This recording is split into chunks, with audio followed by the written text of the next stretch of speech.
dehumanized. And a lot of people in Silicon Valley today run companies where they're mean because they think that's the right thing to do because they put Steve Jobs on a pedestal. I want my pedestal moment. I want to become that big. And what I want to come from that is that kids that aren't even born today think that they can build a $5 billion company and be a great guy or a great gal. I want to build the biggest building in town ever by just building the biggest building in town, while I think most people try to tear down everybody else's building. So I think positivity and good is practical advice to building an empire, and I want to be the poster child of the person that built the biggest, baddest empire and did it by being a good dude along the way. And not everybody's gonna be happy about everything I did, but if it's 97% of people talking good behind your back, that's a real legacy. And I wanna do it in a pop culture way. I'm gonna do it anyway. People have done that before. Just so you know, there's plenty of people, Warren Buffett's a really good dude. Like there's plenty of people that have done that. There's a difference. I wanna do it and I wanna be a rock star, right? Like, and that's where you influence people. Like, you know, like I wanna do it, but I also wanna be the most popular. And so then that person's like, oh, I wanna be him, so I guess I'll be nice. Like I wanna literally take people who have DNA that's kind of nice and make them more nice because they think that's how I became big. So I basically wanna trick the business world into becoming kinder.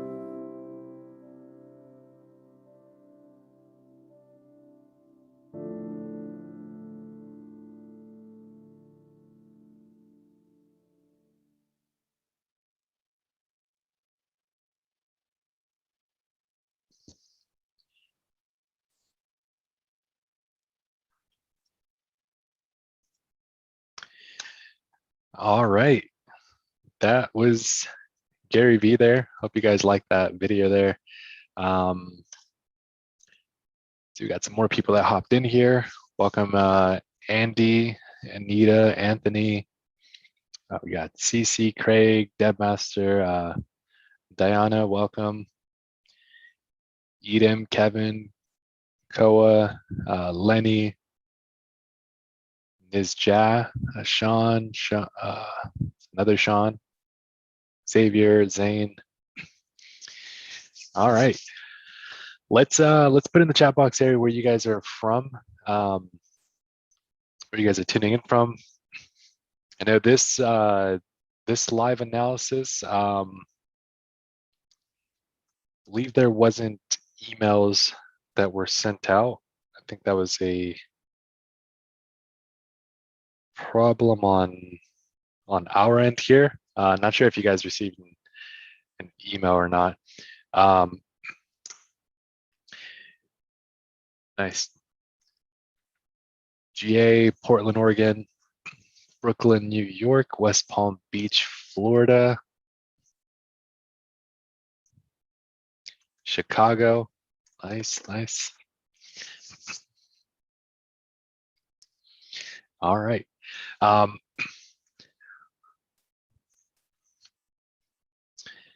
Okay, so one thing, is there anyone's first time inside of this live analysis? Nice, someone from Jamaica is in here. It's awesome, welcome. Anyone's first time inside of this live analysis? Sean's first time. All right, so there should be more people hopping in pretty soon, but as far as the way that these live analyses go, you know, where we have the Q&A section. So if you have any questions, anything that you want me to cover, this isn't going to be training. I might include training. Sometimes I do include a bit of training, but it's going to be mainly analyzing charts, seeing what I see throughout the week. This week actually looks pretty good inside the Forex market. You know, we caught one trade yesterday within the signals, but that's because it was kind of slower in the beginning of the week. Part of the reason why it was slower was the US holiday. So during a US bank holiday, because USD does have 80% of the market's volatility, That's why it was a little bit slower. It was 4th of July. Those in the U.S. Hope you guys enjoyed that day. Lots of fireworks. I was, if you had seen on my Instagram, I was on one of what's the tallest building in Los Angeles, the U.S. Bank Tower, and was having dinner there. So it was pretty nice seeing the fireworks all over LA. But anyways, with the beginning of these live analysis, if you notice, I always started off with some sort of personal development. Like we see a couple people in here that are new. One thing with personal development and where I feel this is really important for me to talk about is it's something that I constantly do. Not every single day, but most of my days, I start off within the first 30 minutes of my day with some sort of personal development. And with personal development, it's positive, it's motivating, it gives you that drive. It really gives you that boost that you need to start off your day well. I really believe that if you start your day off really well, that it will change your entire day. And so if you start off with positivity, then the rest of your day will end with positive results. So yeah, I focus more on like the entrepreneurship type of personal development, improving my skills, and it's been really useful. You know, going from being an employee back then to now, like being able to travel and making all this money, like it's really I want to say one of the biggest parts to seeing the success was starting off with personal development. So if you were to take something out of this live analysis, take that part 100%. It'll change results. Now I'm going to start up the poll here. With the poll, just put any currency pairs that you want me to analyze. You'll notice most of the currency pairs that are in that poll are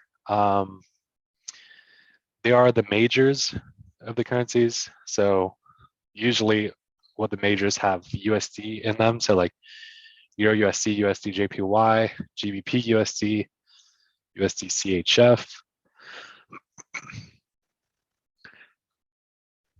Okay. Let's see which one's the winner. We have USD JPY tied, Euro USD tied now. 4 of them are tied.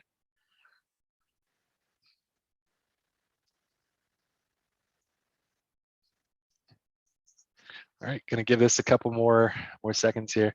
By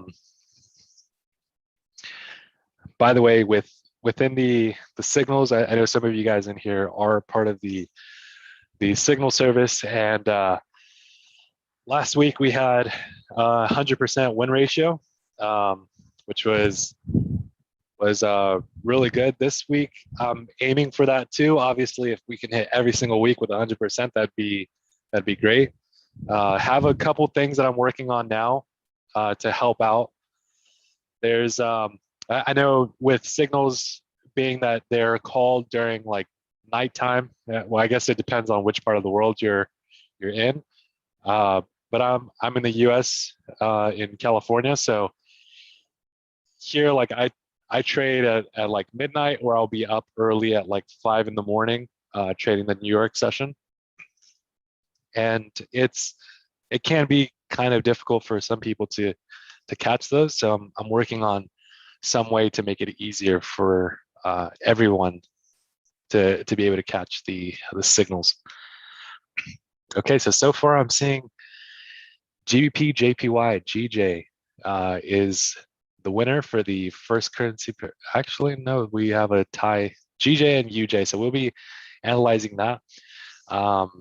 And then I'll also look at the other ones as well, but I will be ending the poll shortly here. Okay, so first off, going to be looking at what we have for Forex, the Forex news. Tuesday, getting into Wednesday. Next news is at this time high impact. So 10 a.m. Pacific Standard, there is high impact on CAD, or not high impact, it's medium impact for CAD and USD, which is kind of strange being that it's 10 a.m. Usually it's around 5 a.m. Oh, interesting. That was strange how it, okay. So now I have the updated version. Okay, so yeah, so 2 a.m. there is high impact on the, or medium impact on Euro, 7 a.m. Pacific Standard Time. So now that makes more sense. CAD and USD, there's some medium impact. And then at 11 a.m., this one's a strange one, but that's FOMC meeting, high impact at 11 a.m. Pacific Standard. So we'll be trading tonight for London, but mainly focus on the New York session. So let's look at the different currency pairs, see what there is out there. We'll start off first with the winner so far, USD JPY was the one on top. And if you have any questions, there's a Q&A area. I see someone had submitted a question here.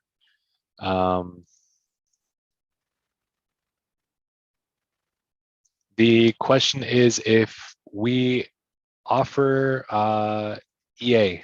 So with EA trading, there's actually something that's like an automated trading. That's what I'm focused on to help out, but that's going to be with the signal. So it's going to be like a way to connect your account to a master account and basically be able to receive the signals that way. So that's in the works. Probably sometime in January, that'll be ready to go out. Have to first figure out the process and get things in place for that. All right. Okay, so let's get into USD JPY. Erase everything here.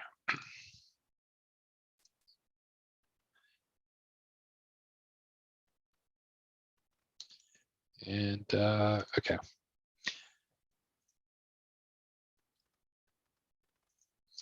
Okay, so out in the weekly time frame, I'm going to be dropping the price.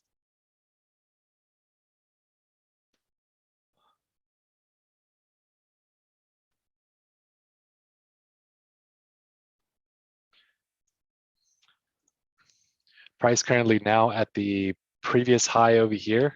So there is potential of reversal in this area. But looking at the way the price action is moving, it did do a lower low over here, approaching the highs over here. So potential for it to go even higher. Look closer, see if there's anything.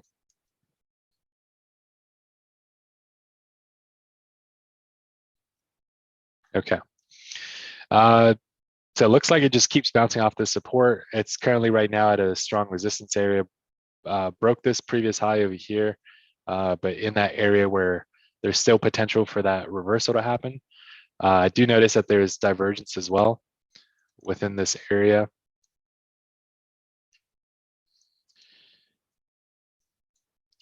With price action right now, what I see is the potential of this to be like a head and shoulder pattern. These lows are pretty close to each other. This one's actually a little bit lower, which is even better. And so we see right here like potential head and shoulder pattern that will be forming to then get into the reversal. So that's my prediction right now. Is it is most likely going to be coming up, hitting this area, and then dropping down. Get my fibs low.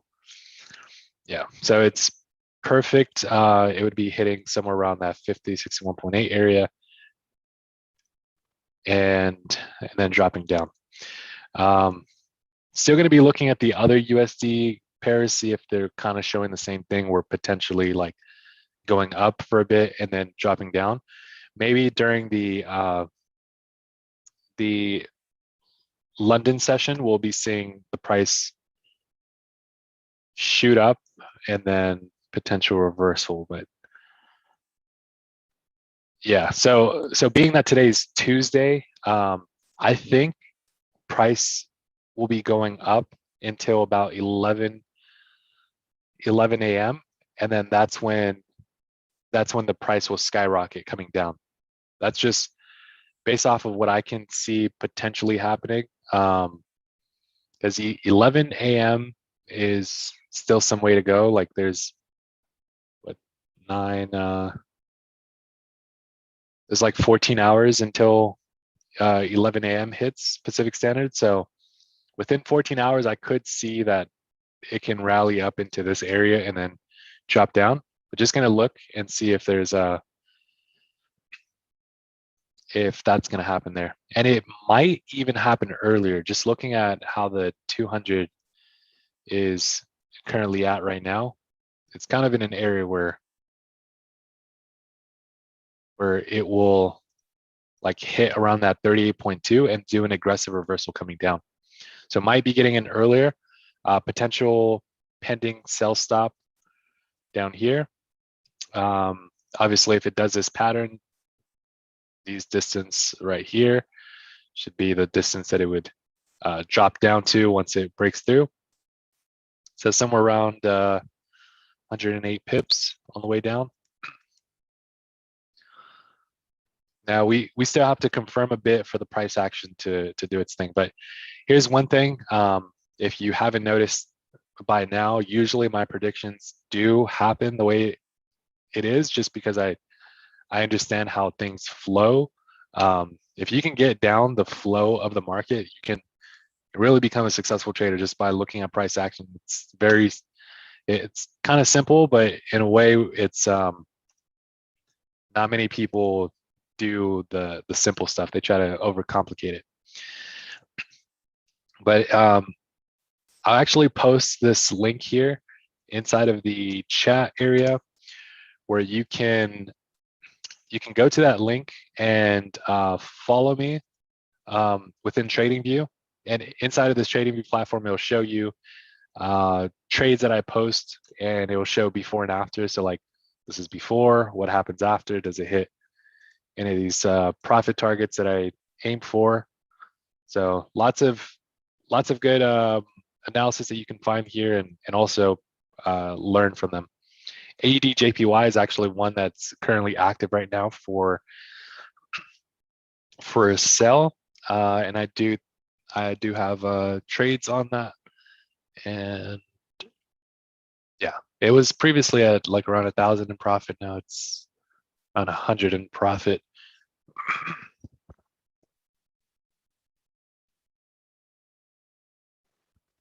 Give me one sec, you guys. Got to drink something.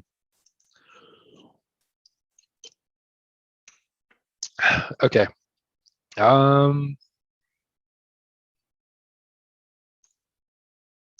So this question was, how do you know what currency to trade with the economic calendar? So I am not a fundamental trader. Like that's not my main thing to look at. But the way that I use the Forex calendar, the economic calendar, is I'll just look at what currency pair has high impact, and based off of my technicals, I can kind of see like what potentially might happen at the time of the news impact.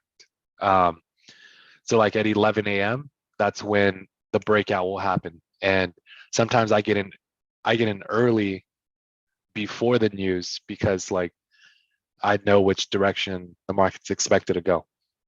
So I can see how this high impact news with like USD/JPY will bring the price down. So that's usually how I mix it together. Okay, so That being said, so mainly with the USD, I'm expecting a kind of slight coming up and then back down. Now let's look at GJ, since that was, we check the poll area again. Okay, so GJ was second, GBP JPY. GBP JPY.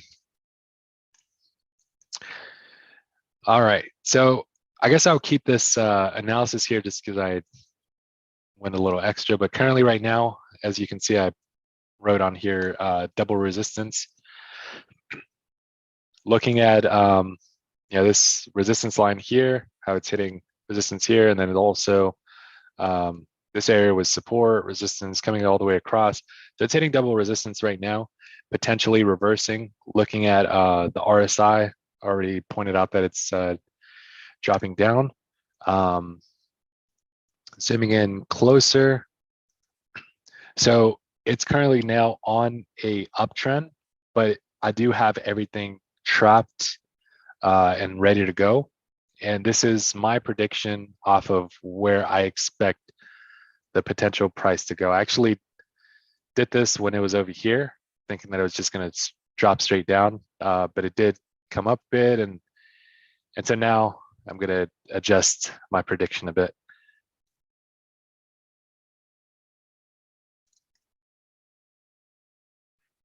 Okay.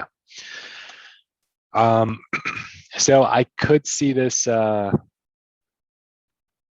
this dropping down. Let's see if there's now with what I see now, it is doing signs of an uptrend, but it also did a lower high over here, which is why I pointed out this area here. It's going into the downtrend, so that's where I feel like it's going to do a lower low and then lower high dropping down. But as of now, there's this strong support right here, so there is potential for this to hit and bounce off. So it's just a matter of looking at this, and it's kind of, this is what USD JPY kind of shows as well. Like it's at a support right now, and there's potential for it to bounce off a bit. And then maybe the USD might impact GJ as well to push this down. So just a matter of looking at this. Even though if GBP JPY doesn't have the USD in it, the USD does impact other currency pairs as well. So yeah, just from looking closer, it's rejecting, it's going up right now. So obviously we wouldn't be selling the low right here. We would be looking for this to come back up potentially, and this is more like scalping, sniping right here. Potentially I can see price, since it's bouncing off of here, come up, hit around here, and then drop down. So there's two potentials here. And why I don't trade in this area is because it's at a support. So it's not the best area to get in on. Okay. So let's go on to the next one here.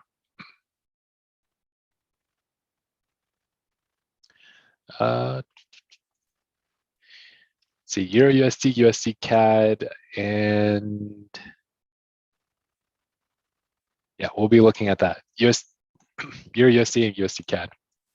So now we're getting into what the USDs are doing, and based off of like USD JPY, if you saw that, it's going on a temporary uptrend.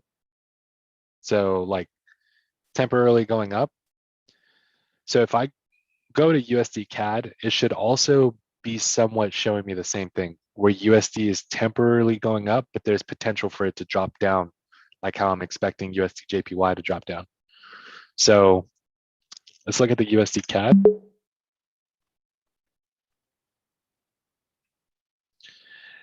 Yeah, as you guys know, like I expected it to go all the way up here. It did hit all the way the second area, but then the third area dropped back down, came back in that area. I'm gonna erase everything so we can look at everything clean. Top-down analysis here.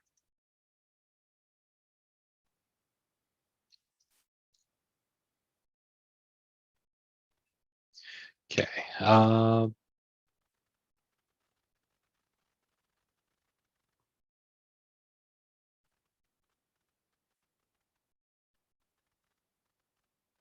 right.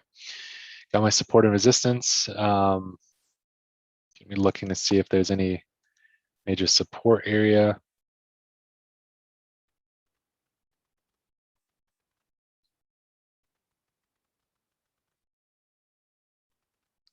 Say this is kind of the major support area here.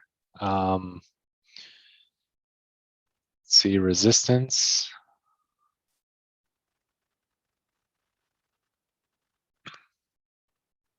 Okay, so now just from looking at this, it's ranging sideways on the weekly. So we can see it has both these highs right here, but it also has both these lows.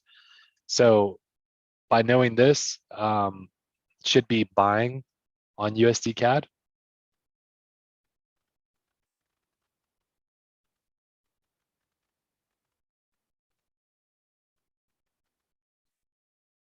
Okay, zoomed in.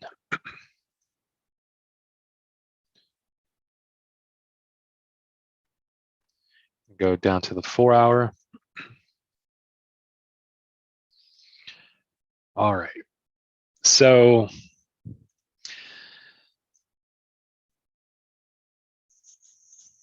just thinking a bit here, you guys.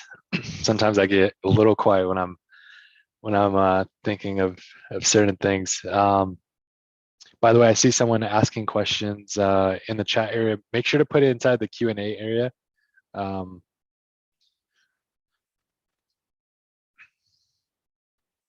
Okay.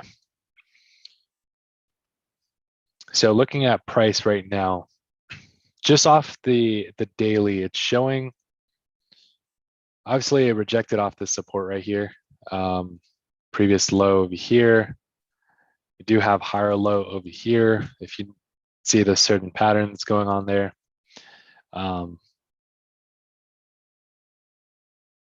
Technically, the price right now is around that neckline.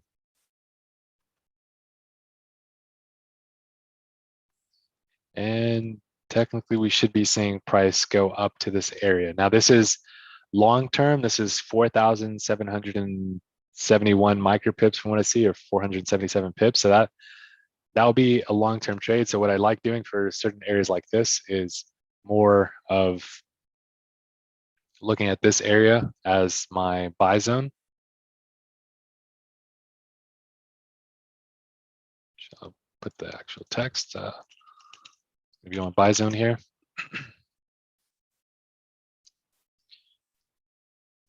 Zoom in. Price action does show the uptrend. Now, during this buy zone, obviously we would not be buying the highs up here unless we're getting in for the long-term trade and holding this entire area. But I would say that area there would be taking somewhere around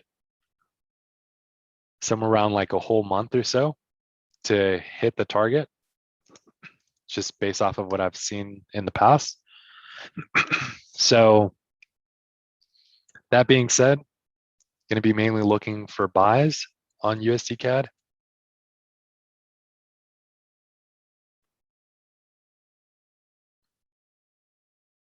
And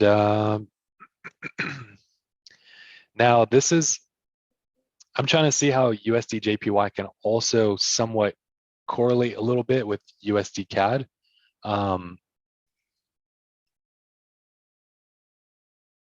So this expected to go up and then drop down. Here, I can also see this coming up and then drop down. is because that's usually what happens during the break. There's the breakout and then coming back down to do the retest. I noticed with USD, it's been a little confusing recently since a spike and then it came back down, and USD pairs recently have been like that. Let's see. Big spike coming up. Yeah, I don't see anything right now to buy or sell just yet. Just from looking at the price, if we buy now, we would be buying the high of this going up, and it is kind of at that breakout area, but potentially this is what I can see happening: either breaking above, coming back down, looking at this area to buy right here, or price dropping down, coming back up while this moving average moves over like that,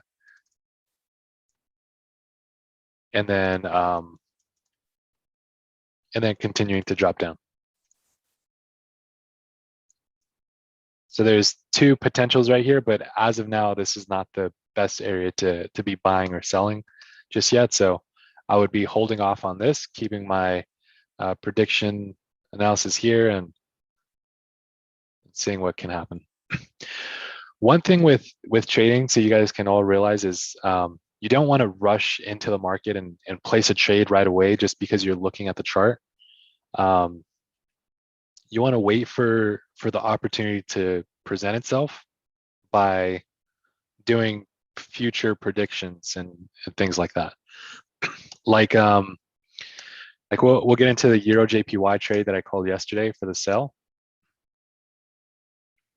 Like, this was my prediction before. It was at one point it was like down here, and then I predicted for it to come up into this area, maybe give me some sort of pattern, something to tell me that it's going to be dropping down. It didn't show me that pattern, but it did show like it did tell me like when I can get in for the sell later on in the future, which is how I called that yesterday for the sell, just by looking at the price action. But yeah, it's all about being patient for the trade to present itself and just predicting what it's going to do in the future. So, all right, is there any currency pairs you can write inside of the chat area? Any currency pairs that you want me to check out? If not, I'll be getting into some of the ones that I'll be checking out myself.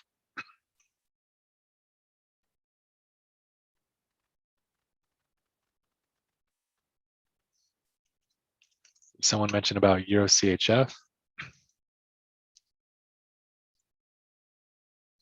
Euro CHF, let me check at what happened with this one here.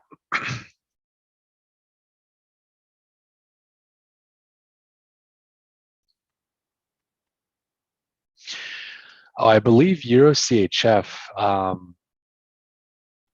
I believe it hit my stop loss, and this is kind of, let me actually not say I believe. Yeah, it did hit my stop loss. It was very weird how it hit my stop loss, but price is it came down, came back up.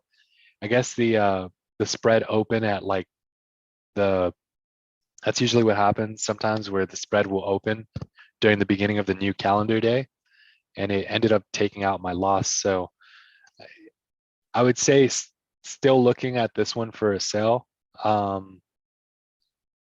Still looking at this one for a sell, just off of like what I see here. I did post this one within the trading view. Is it's a while back. Euro CHF expected to drop, so it did come above, but it's still pretty active on everything, like just from looking at the charts. So I didn't re-enter just because of that whole it being stopped out, which was kind of weird. Did you guys' trade stop out? I'm not sure if this was just me, but mine might have hit stop loss and lost. It was about 2,000 on that one.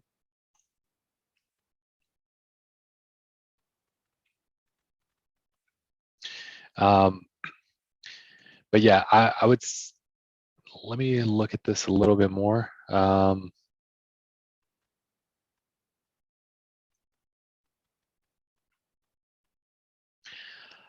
I could still see this as still active, just from looking at it. Stop loss and entries and everything is still good. I can see it potentially dropping all the way down pretty low with this. Euro TRY is another one. This one's on the exotic. This one's also one that I'm expecting the euro to be dropping. So it is aligning with like the euro expecting to drop in price.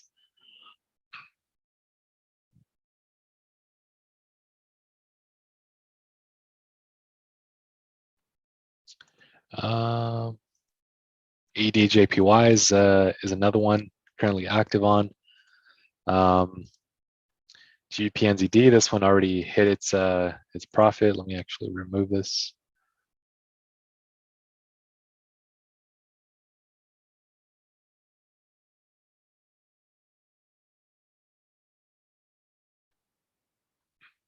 Okay. All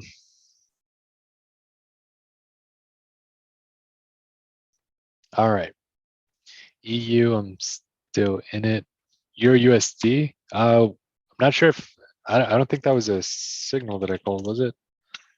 Euro USD.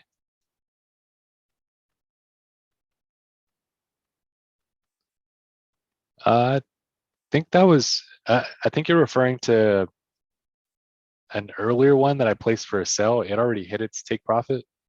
Not sure what you're aiming for there.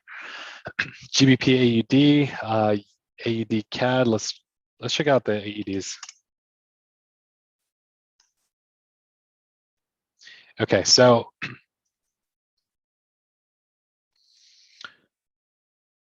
all right, looking at price.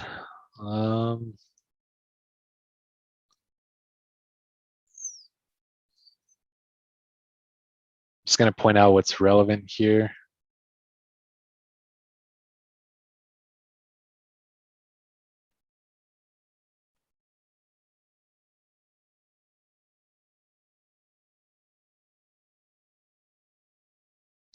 Okay, so currently now bullish move shooting up, has some range to go into the uptrend. So mainly buying GBP AUD. Looking at here, price action already showing the breakout into the uptrend here. I would say that just from looking at this,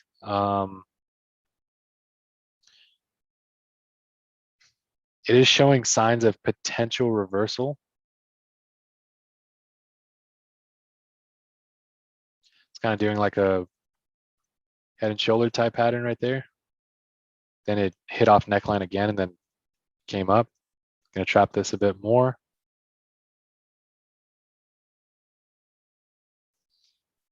It's good that you mentioned this one. I don't know why I haven't looking at my potentials GBP. Okay, so yeah, I can see potential on this one for a sell. For a sell, even though if it is expected to go into the uptrend. So now this would be like scalping sell, right? So let's see if there's anything I can spot out here.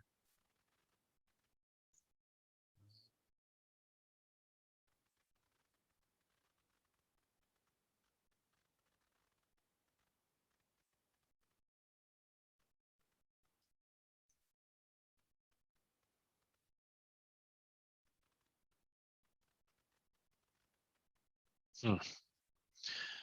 Okay.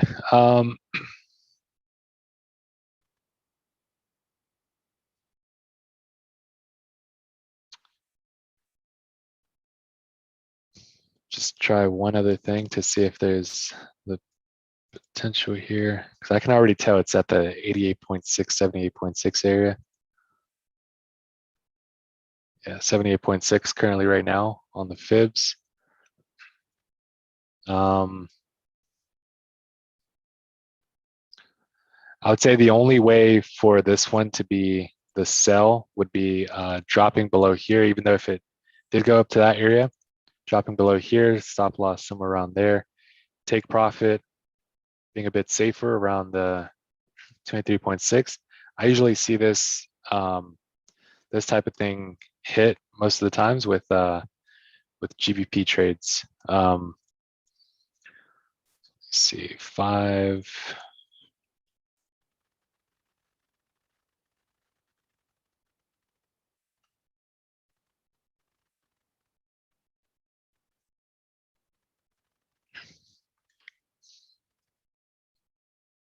Yep. This one's a 1-to-1. I can see how this one could hit for the sell, and then just from looking at the price action and what's happening now, there's potential for this to drop down into this area and then probably back up, and so it's like trapped price here. If it breaks below that support, then it's most likely going to hit like that and then just continue to drop down. And so then waiting for it to come down to this area is just looking at the way price action is flowing here. It's like basically higher high, higher low, higher high, coming down to create the higher low, scalping in between. To then looking in this area to then buy this trade into, it would be like a buy zone within this entire area here.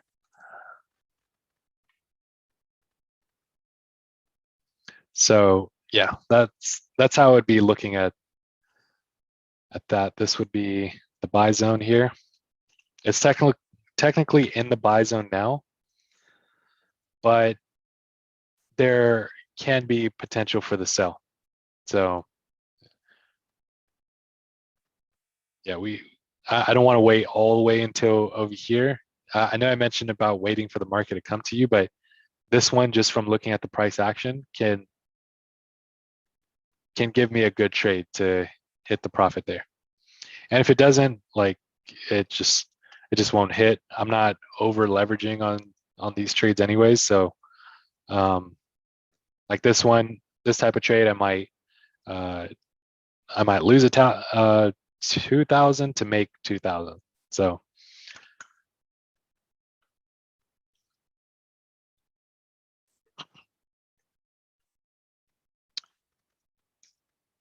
okay. All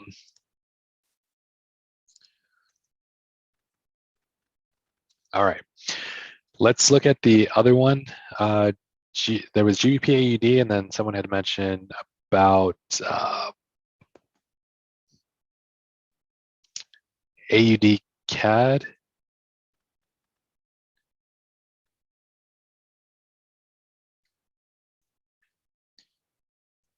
AUD CAD.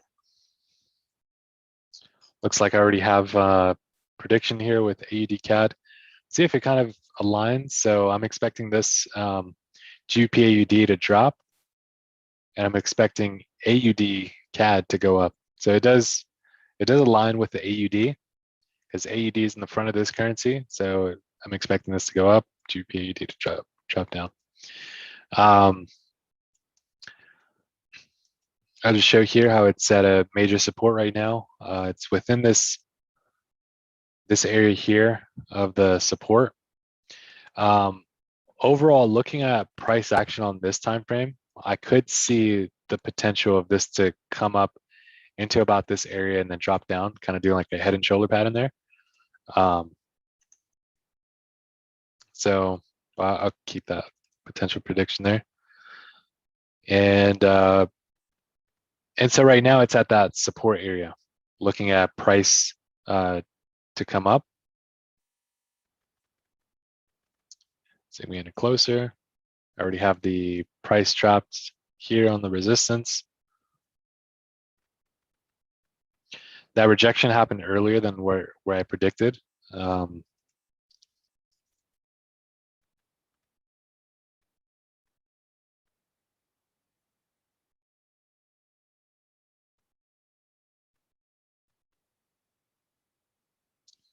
Just check another thing here.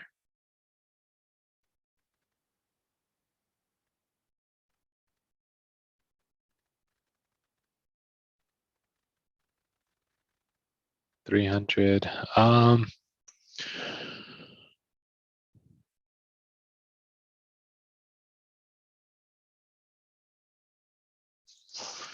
Trying to see if this one would be a good trade to get in on with everything else.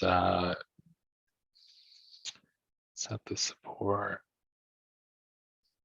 I still think there is potential for it to come up, hit this resistance, and then drop down. So I would say being patient, not getting in on this one, unless it's like a scalping trade. That's really the only way for this one. So like scalping trade for this one, I can see a triple bottom down here.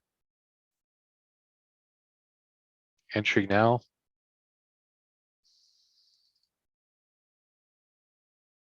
Let's see, 450. See if that's apparently where price is at. Yeah, 450. It was super scalped. So it'd be around the 150 range. Stop loss around. Give it some room to breathe there. So this one can be entry now. Entry now, scalping trade for. By the way, if you've been to any of these live analysis, you would know that if I say entry now, it's most likely going to hit take profit, but I am not liable if there's any losses, but for the majority of my call outs, it's been pretty profitable from what you guys should see here. Usually have people after these live analysis like message me saying thank you for that call out, and they'll make profit, but yeah, there we go. Back then I used to be like a scalper where I would constantly be looking at stuff like this on like the 15-minute time frame, sometimes even going down to like the 5-minute to be looking at my trades. Yeah, like 200 moving average right here, hitting like resistance, breaking through. So yeah, you know what? I'll get in on this one. Scalping trade, AUD CAD. AUD CAD.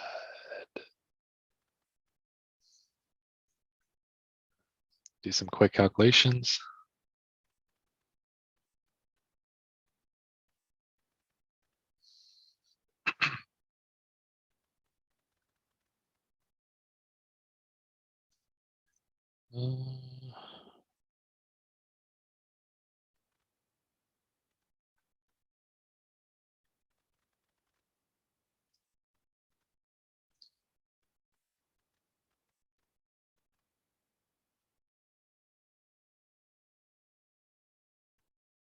Okay, be doing about like a 10 lot. No, 18, 19 lot on this one.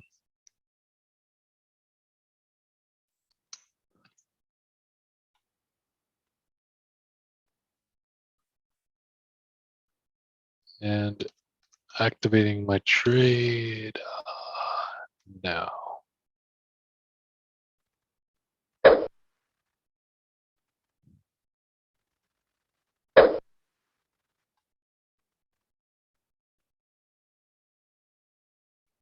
All right.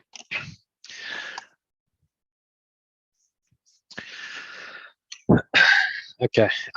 Let's do a Q&A session here. See if you guys have any questions. While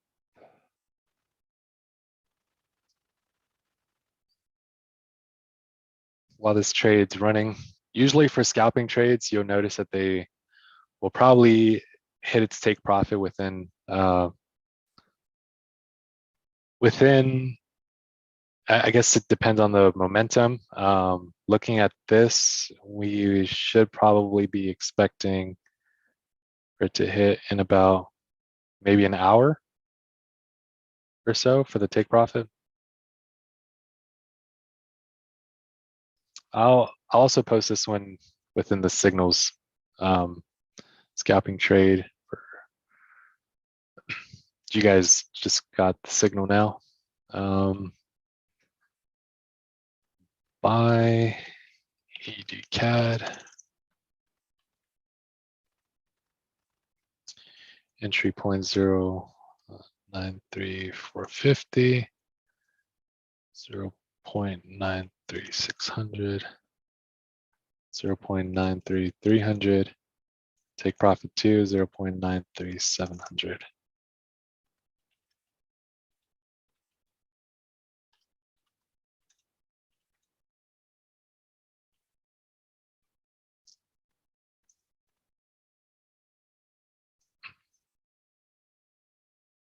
All right.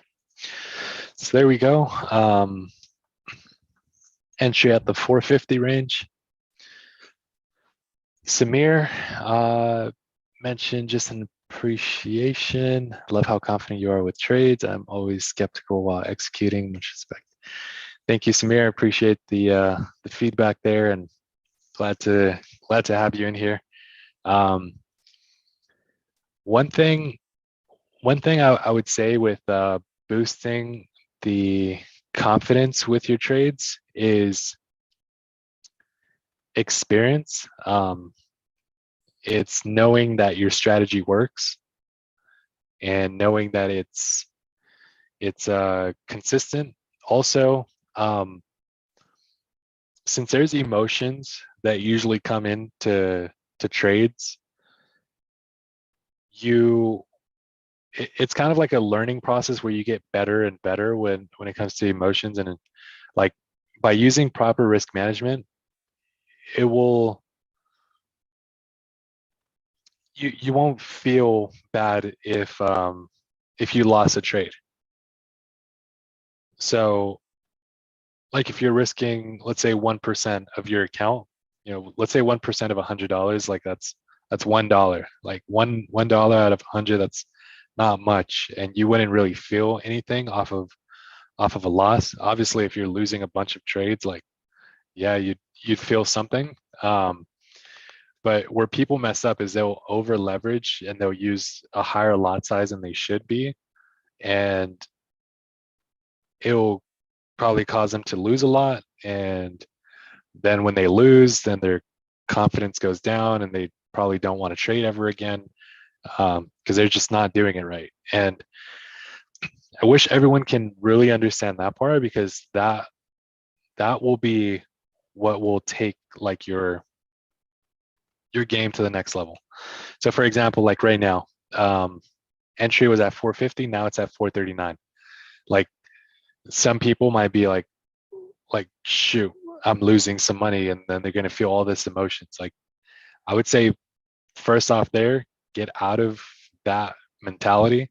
Don't have that attachment to your money. Obviously we want to make money, but that's where risk management and stuff like that comes in, because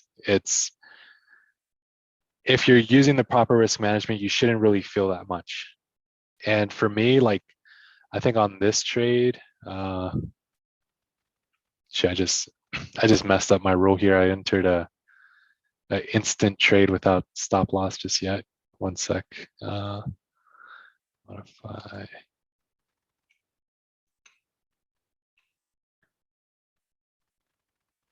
Okay, so on this trade here,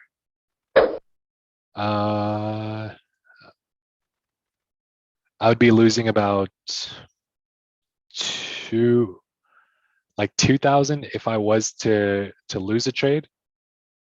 But if I profit on the trade, I should be making somewhere around like 4,000. But to me, like a 2K loss wouldn't be much because I'm, it's based off of like account size and based off of the trades there. So I know even if I was to lose, that my profit trades will always make up for my losses.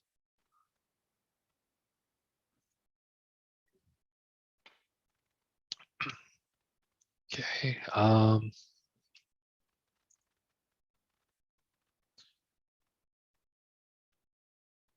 To add one more. Okay. All right. So looking at questions here. So what should your leverage be? So the leverage, the way leverage should be seen, 1/1000 is like I think that's the highest that you can get into. The thing with leverage is the more leverage that you have, the more responsible you are for your trading, because that just allows you to risk more of your account. And if you risk more, then like that's going to be pretty bad if you don't know what you're doing. So that's when you can be extra risky with the $1,000 leverage. But I would suggest that to focus more on using the proper lot size rather than the leverage.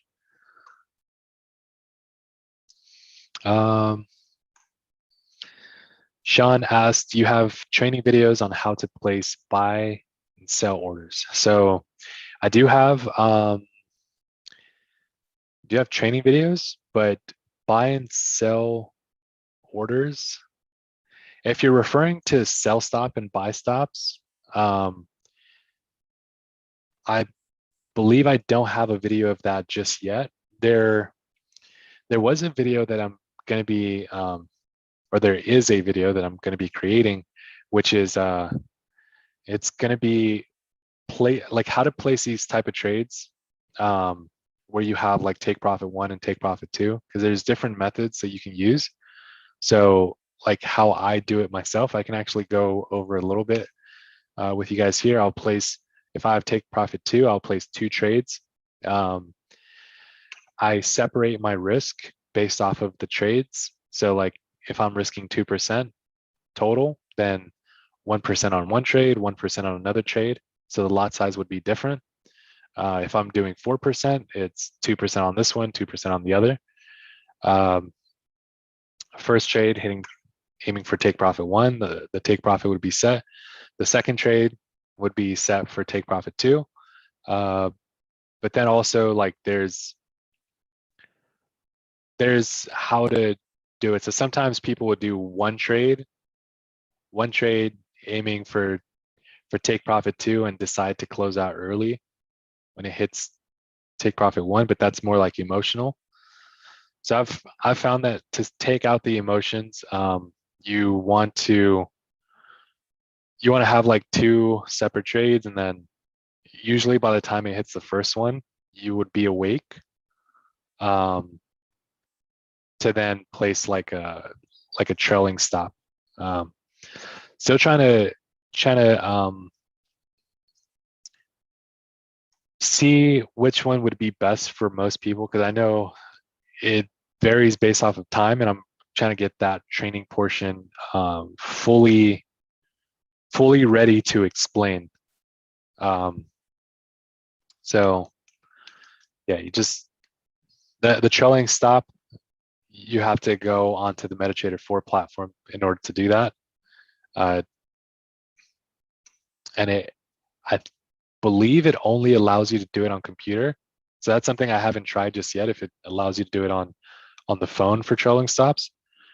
Also the calculations of how your trailing stop should be. So trailing stops, like it allows you to put like 15 points, 20 points, 25 points, like, So usually what I've been doing is when it will hit the take profit one, my trailing stop loss will be half of whatever take profit one distance is. So if it's, let's say 150, that's 150 micropips. So it would be 75 points dropping down. So let's say price comes up, my stop loss would be about 75 points. So it would be like this. And what happens with trailing stops is as price continues to rise, the trailing stop stays 75 points below. So it'll stay like this. Let's say it continues to rise, the trailing stop will follow, continues to rise, trailing stop would follow, and then most likely hit the take profit. Or let's say it stops here, trailing stop maybe here, price might come down and trailing stop stays there. Price might stop here and then decide to fully go through. So it's just a way to secure profits for the second trade instead of just closing out of the trade early. So once I have the full details there, I will let you guys know. And I'll be creating a video for that.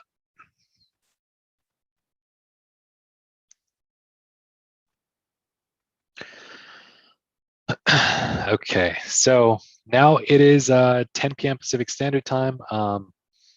I usually like having where I don't pass this time here. What I'm going to be doing is I'm going to be stopping the live recording that's happening on YouTube, and I'll keep this live looking at my chart. I won't be talking. I'll be looking at other charts and doing certain things, but I'll be stopping the live for now.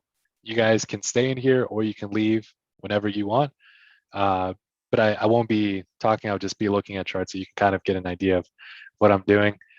I'm also going to be increasing the size of my screen because I do have like a 49-inch monitor right now.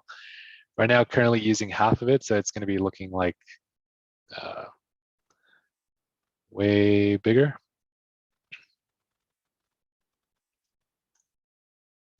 Just to look at all the different currencies. But as of now on this trade, it's currently up about 300 in profit.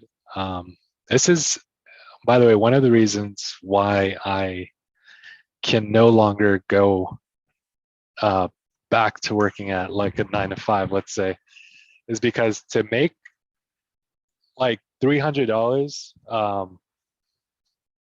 in a 9 to 5, or when I was working, I would get paid, I think, somewhere around like 150 a day, somewhere around that range, like $100 to $200 range.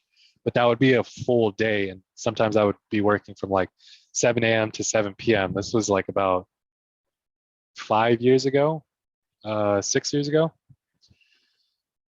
But yeah, like to see that I can make 300 in like 15 minutes, I can never go back to that to 9 to 5 ever again.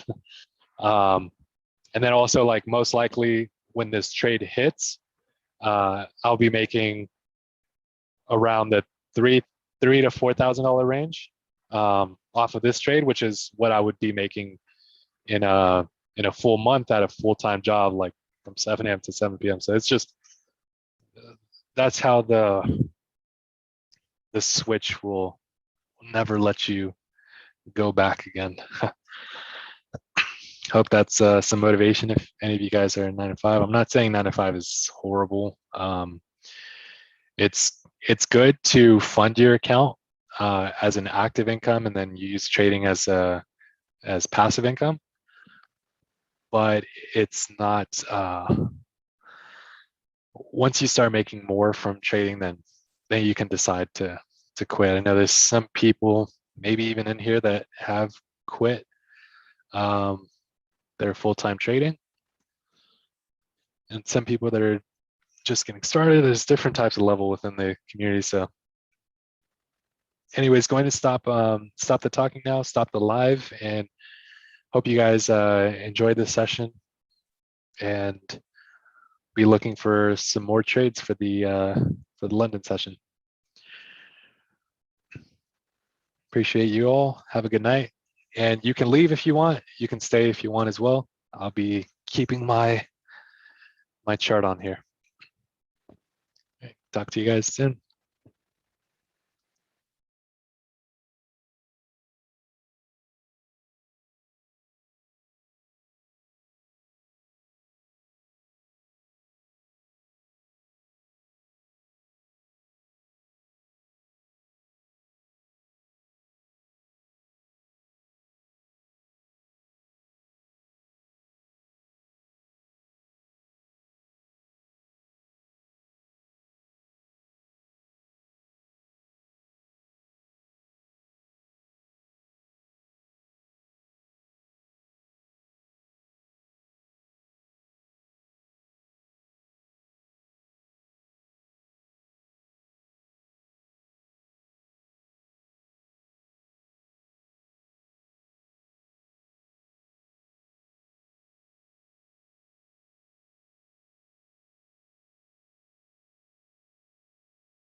Want to start an online store quickly with products that are ready to sell?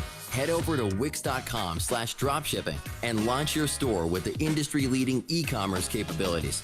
First, choose what kind. Supriya Sumit, सबसे पहले तो आपको देखिए कोशिश हमारी यही रहती है यहाँ से जितने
Testing pilot in Liverpool, researchers suggest. The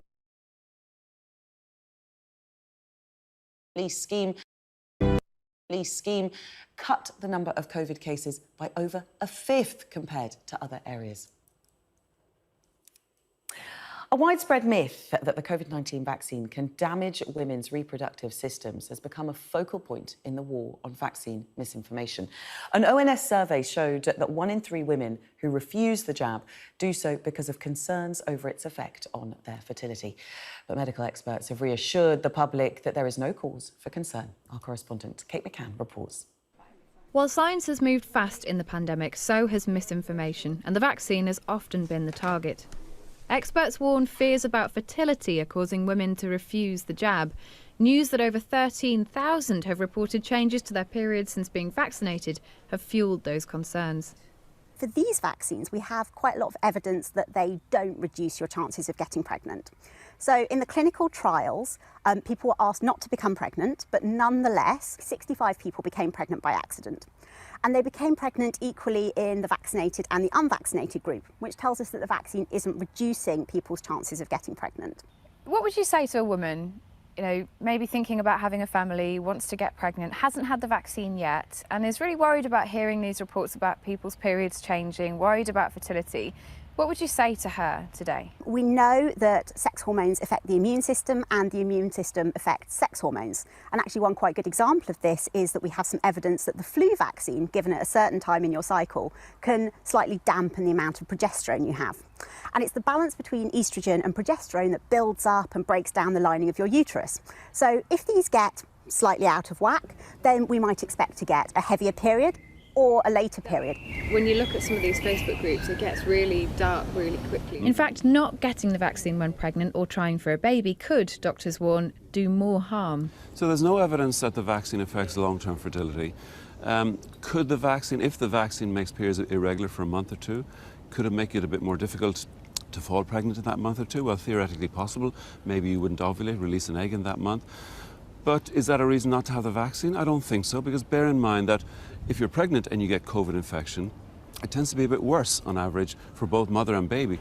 Anything that stops people from coming forward to vaccination centres like this one to get their jab is a problem for all of us, because the government is relying on high levels of immunity across the country to move away from restrictions and into normal life again. And to do that, they need to get people to feel happy and safe to come forward to get their jab. Vaccine hesitancy is right at the top of the government's agenda as ministers prepare to unlock society. They're relying on it to protect normal life, but it can only work once it's in our arms. Kate McCann, Sky News.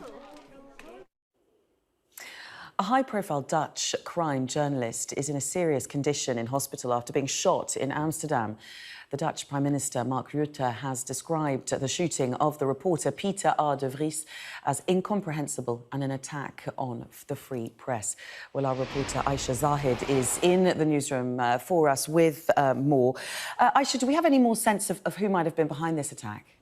Well, police have confirmed that they've detained 3 suspects and arrests were made yesterday evening, 2 arrested in a car and 1 in the city, one of which they believe to be the shooter involved after Pieter R. de Vries was left seriously wounded when the attack took place yesterday evening. It's just been described as an unusually brutal attack on a journalist in the Netherlands. Now, he was shot near a large public area in central Amsterdam. The incident happened shortly after he left a studio where he was filming a regular TV appearance. The 64-year-old crime journalist is a prominent figure in the Netherlands. He's known for his investigative work and his TV shows, as well as his extensive reporting on the criminal underworld in the Netherlands. It's something that he's previously received threats for and needed police protection for. So police are continuing their investigations into what happened yesterday evening and who is responsible. And they've confirmed that Pieter R. de Vries is in hospital and remains fighting for his life. Aisha, thanks very much for that update. Well, let's take a look at some of the other stories making the news this morning. The Republican Party in the US has become the latest victim of Russian government hacking. The breach of Republican National Committee systems follows a separate major Russian ransomware attack worth millions of dollars over the weekend. The committee's chief of staff said the hackers did not manage to access any data. The Home Affairs Committee is warning that a loophole in the new Hong Kong visa scheme could mean young people born after the handover of Hong Kong to China in 1997 could miss out on a visa, even if their parents have British national overseas status. They also warn that visas could be refused to people with politically motivated criminal convictions relating to free speech and protest, despite those not being offences under UK law. काश गुजरता हुआ वक्त ठहर जाए, ये बादल यूं ही गरजते रहें, ये बिजलियां यूं ही चमकती रहें, और ये रात फैलकर हमारी सारी जिंदगी पर छा जाए. And one of India's best-known actors, Dilip Kumar, has died at the age of 98. Kumar had been acting since the 1940s and was known as the tragedy king for playing numerous serious roles. Prime Minister Narendra Modi described him as a cinematic legend.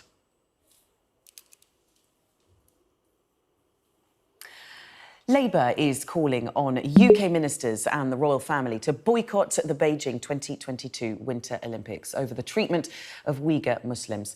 They want to pressure China to allow UN investigators to examine the alleged human rights abuses in Xinjiang. We're joining you now is our Asia correspondent, Tom Cheshire. And Tom, this is the latest in a series of calls for sanctions on Beijing, but is it likely to land? It's likely to provoke a response, for sure. It's important to know what Labour are asking for here. They're not saying that British athletes should boycott the Games. They think that would be unfair to the athletes and unfair to the Chinese people, they say, who aren't complicit in these crimes. And the other thing is there is a deadline attached to this for this investigation. They want this to be accepted by September this year, the next meeting of the United Nations General Assembly. So I suppose you're left with three questions, really. First of all, will there be an investigation accepted by that time? Second, how will China react to this? And third, what will the British government itself do? In terms of the investigation, well, the UN Commissioner for Human Rights has said they're already talking with Chinese counterparts and hope to have a visit this year to investigate these alleged abuses. China has reacted to that and said they welcome a visit by the Commissioner, but they said it should be with the aim of promoting friendly cooperation and shouldn't be an investigation, in inverted commas, with the presumption of guilt. So that doesn't sound like we're really going to get a proper investigation this year.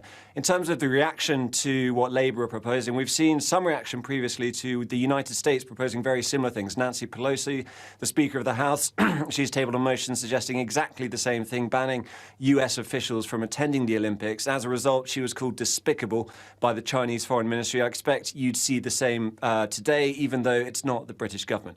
And so that does leave us with the British government. What are they going to do? They perhaps don't want to anger China. This is certainly a move, if they adopt it, that will anger China. They might want to wait for the US. But at the same time, they have already condemned what's happening in Xinjiang. They say there are human rights abuses happening there. So the idea of sending a royal or an official or a minister to the opening ceremony, which is going to be a huge jamboree, they're probably going to put ethnic unity front and center and put a very happy gloss on the situation for ethnic minorities in China. To have a British minister or official at that might be very awkward for the government. So the government is going to have to choose between that awkward spectacle or angering the Chinese.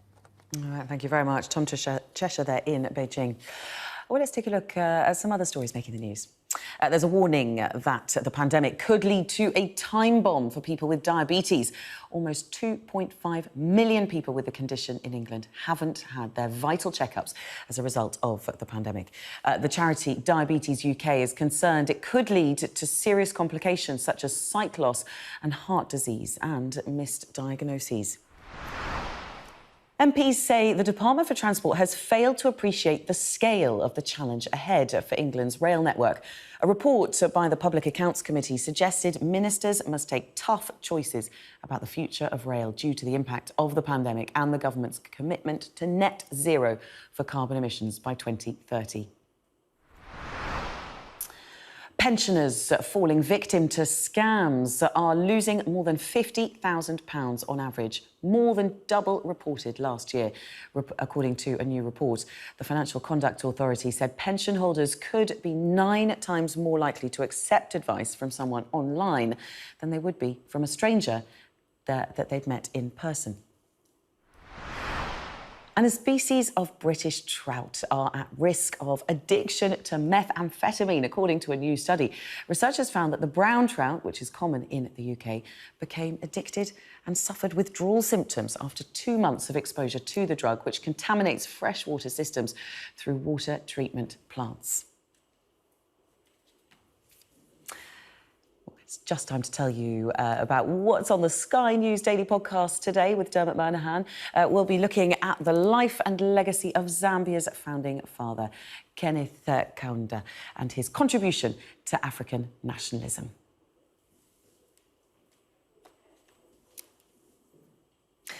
Australia's biggest city is extending its COVID lockdown for another week after a surge in cases of the Delta variant. Sydney, home to a fifth of the country's population, was put into lockdown on the 26th of June, and restrictions will now remain in place until July the 16th. Sky Australia's Laura Jays has the latest now. Another week of lockdown. It was meant to expire on Friday, but this will now be extended for another week. So that means we're about halfway through this current lockdown. Now, to give you some perspective of this latest cluster, it's now nearing around 300 cases. We had 27 new cases today, and that is pretty high by Australian standards. And the biggest concern for contact tracers and health authorities is that a lot of them, these new cases, are infectious in the community. So the measure of success here is that the new cases they find, they hope they're already isolating. So we have got some pretty strict lockdown rules here. You're only allowed to leave your house for 4 essential reasons, and one of those is to be vaccinated. At the core of a lot of our problems at the moment is this slow vaccine rollout. And so we are behind the rest of the world when it comes to the vaccine rollout after we've been ahead for so many months in trying to suppress and essentially eliminate the virus. Now, I can speak personally to this because I'm coming to you from my home studio, and I just spent a fortnight isolating with my whole family, which include a 1 and a 4-year-old, and we were not allowed to leave the house at all during that 14 days. So everything needed to be delivered, and that was under strict public health orders. So it is lingering on. It's likely to linger with a lot of restrictions here in Sydney for the next couple of months, because it's not until October that we start finally to get a lot of this Pfizer vaccine supply. So keep your fingers crossed for us. After 50 years, 6 men wrongfully convicted of attempted robbery have finally been convicted in court. The men, known as the Stockwell Six, were young, black, and had told jurors at their original trials that police officers had lied and subjected them to violence and threats. Ivor Bennett has this report. When I win case, I do this. That's what I do when you win case. It's taken 50 years for this victory to come, but after being wrongfully sent to prison as teenagers, their lives ruined as a result, Paul Green and Cleveland Davidson have finally had their names cleared. I haven't been the same. My family didn't believe me. No one believed me because they think, oh, you know, you must have done something, you know. So my mum and father died. And up to that day, my dad did not believe me.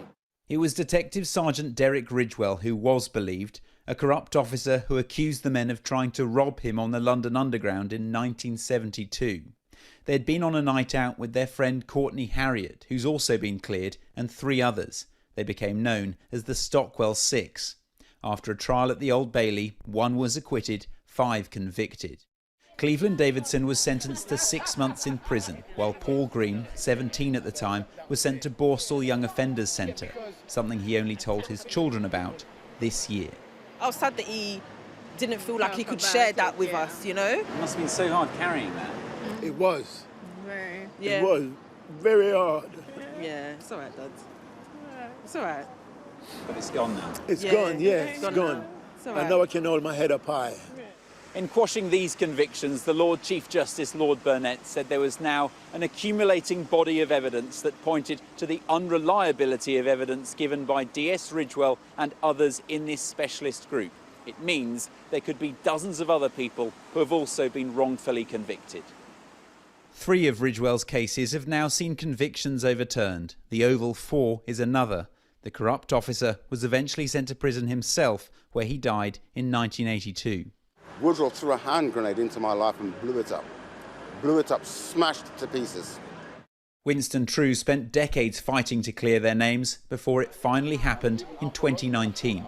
They should conduct a thorough investigation, follow it through into all of Woodrow's corruption and see how he basically